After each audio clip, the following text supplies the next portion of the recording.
I love Kate. He's one of my favorite characters. His design is cute, yeah, but I love him as a character, and someday I would love to do a character analysis of him.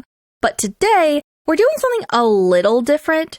We're looking into Kate's inspirations from what made it into the game to misconceptions to some speculations. This video was a suggestion from Anonymous, she, her, who sent in the following, and this is abridged by the way. I was wondering if all the characters and twists are necessarily based on their dorm story. For example, I heard a theory that Kate is actually based on Cinderella along with being a card soldier. And I realized there's a few characters whose premise could be ambiguous. Little jump cut to the next bit. Also, what is Kate's deal anyway? He's kind of the odd one out in Heart's Lobule. Something just doesn't fit for me. I also heard that he used to be the previous house warden. I've heard way more theories for Kate than anyone else in Twist. It would be cool if you touched on those too.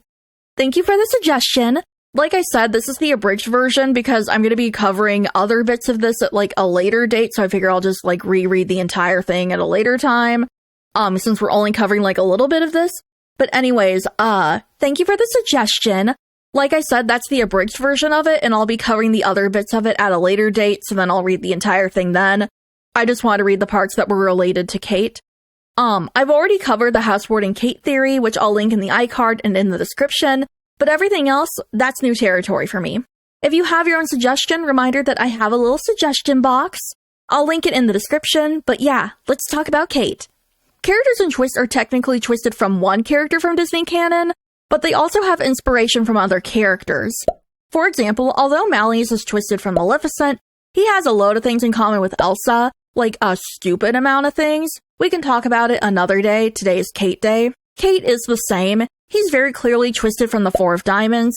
His name, Kate or Cater, however you prefer to pronounce it, is a play on the French word quatre, which means four. The other Heart's Lobule characters are twisted from the other card soldiers, so it stands to reason Kate's no different. So yeah, like, he's twisted from a card soldier. We've got the name going on, the diamond motifs and name, and him serving under Riddle, the Queen of Hearts twisted character. But what's interesting about Kate is that this isn't his only character inspo. In fact, this isn't the only one from Alice in Wonderland. He has not one, but two other inspirations. Sort of. We'll get into it. Kate also seems to take inspiration from the King of Hearts, strangely enough. It's not a whole lot, I would say, but it's enough to be noticeable. The King of Hearts has orange hair, just like Kate does, and although it's a different hairstyle, it's about the same length as Kate's. That's where the physical similarities end though, since the King is shorter than the Queen, but Kate is taller than Riddle. The other similarities are more role-based, although to be fair, these are traits he shares with Trey, so it's not like these are Kate exclusive or anything. He obviously follows and serves Riddle, just like the King does with the Queen, but what's interesting is that Kate, like the King, and also along with Trey, he does try to make sure people have a due process when it comes to punishment or even try to help people avoid get punished. And again, he's not the only one doing that, I want to be extremely clear. But I do find it interesting that he's doing this, and then he also has, like, design cues from the King of Hearts, and Trey doesn't. I think that's kind of an interesting little thing, so, yeah. Outside of this, though, there's also some more things going on with him. There's a common misconception that Kate was originally twisted from the White Rabbit. In her interview for the Magical Archives guidebook, Yana talks about Heart's Lobule and the changes that happen with the characters. She says that Kate was originally a Beastman and that there was a cut character twisted from the White Rabbit. She lists Kate and that guy as two separate people, but it's gotten a bit muddied in fandom telephone, so I want to set the record straight. The White Rabbit character was separate from Kate. That being said though, the fact Kate was originally a Beastman leads to the question of what animal. Yana simply said he was a Beastman but never specified what kind, nor has any old concept art of Kate shown up that shows those animalistic traits. The oldest concept art we've seen of him was done after the decision was made to make him a vanilla human. And then there's also like another question, if Kate was originally a Beastman, was that also a character inspiration? The only animals in Alice I can think of would be the dormouse and Alice's cat Dinah. Yeah, it's Dinah, right? I'm gonna say it Dinah. If I'm saying it wrong, oops. And while researching this, I did find someone who made a very compelling argument for Kate perhaps taking inspo from Dinah. Reddit user Ann-idiot-on-Reddit. That is their username. I am not being mean, I promise. Anne posted the following points. Dinah's fur and Kate's hair are both red, orange, yeah. They both have greenish eyes, and Kate has fangies like a cat. Dinah doesn't like it when Alice dresses her up, like when Alice puts the flower crown on Dinah, and Dinah is like, fuck this. Kate also doesn't like it when his sisters dress him up and make him cute. Those are some solid observations, and to be honest, if Kate was a cat beastman, I can see why Yana or somebody would have made the call to change him into a vanilla human. Chania was already a cat beastman, and perhaps someone thought that might be too many. I don't know, but like, I can kind of see where that might have happened, you know? But ultimately, we're not going to know until either Yana says something or if some super old concept art turns up. But I think Anna's onto something here. Also, I will say, I looked around to see if there was any old concept art of Kate, and I wasn't able to find anything. Because I also thought, like, oh yeah, he was originally twisted from the White Rabbit, and then I found out, like, no, that was actually, like, not, that's not correct. So while we have not seen anything online, I will say there have been exhibitions that Twist has done where they've shown off old concept art. We have not seen the pictures from those exhibitions, and I was not able to find any, like, descriptions of them online. So if there was some old Beastman Kate concept art that was shown at those, unfortunately we don't have a record of it online, but, like, theoretically this concept art could exist still. We just don't know. Maybe it'll turn up, I would hope it does, but yeah, we don't know. So there's one inspiration that Kate has that isn't from Alice in Wonderland. And like Malleus's, it's kind of surprising, but Kate's other character inspiration seems to be Cinderella from Cinderella. Physically, they look nothing alike. If anything, he looks more like Anastasia than he does Cinderella.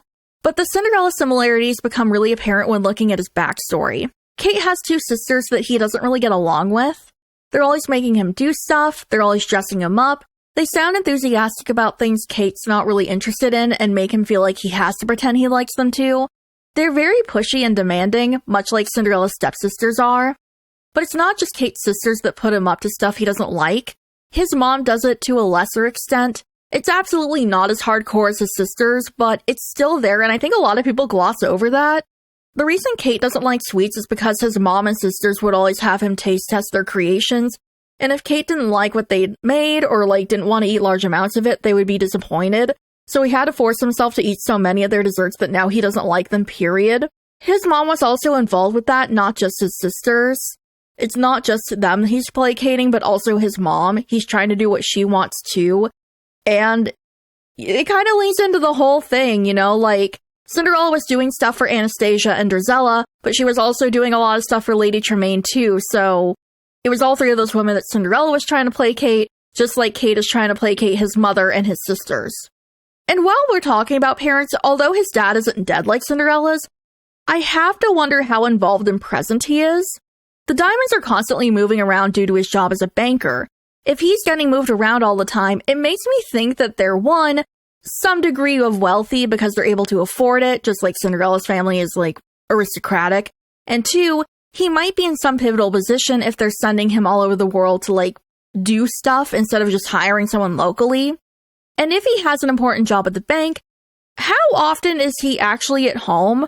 Obviously, I'm glad he's not dead, and there is some differences with the situation, obviously, but, like, Cinderella's missing a father figure, and, like, theoretically, Kate's dad might not be super involved and also might be kind of missing to some extent.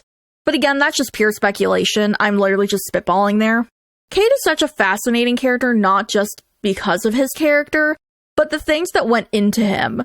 He may be chosen from a card soldier, but he has a lot of other inspirations, and the whole thing is just super interesting to me. And I hope you guys enjoyed listening about it.